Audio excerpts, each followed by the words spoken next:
بسم اللہ الرحمن الرحیم۔ السلام علیکم ورحمۃ اللہ وبرکاتہ۔ سلسلہ فقہی مسائل مکروہ اوقات میں وظائف پڑھنا کیسا ہے؟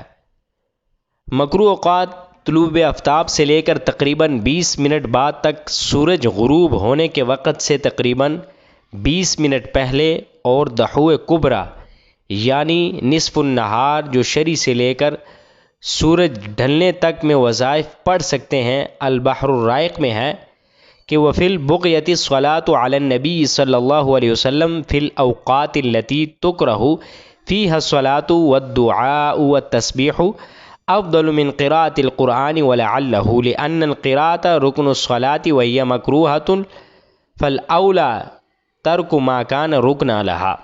یعنی بغیہ میں ہے کہ جن اوقات میں نماز پڑھنا مکروہ ہے ان میں نبی کریم صلی اللہ علیہ وسلم پر درود پاک پڑھنا، دعا کرنا، تسبیح کرنا قرآن پاک پڑھنے سے افضل ہے۔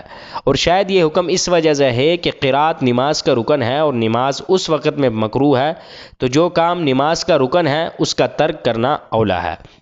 اللہ تبارک و تعالی ہمیں ان کو سمجھنے اور ان پر عمل پیرا ہونے کی توفیق عطا فرمائے۔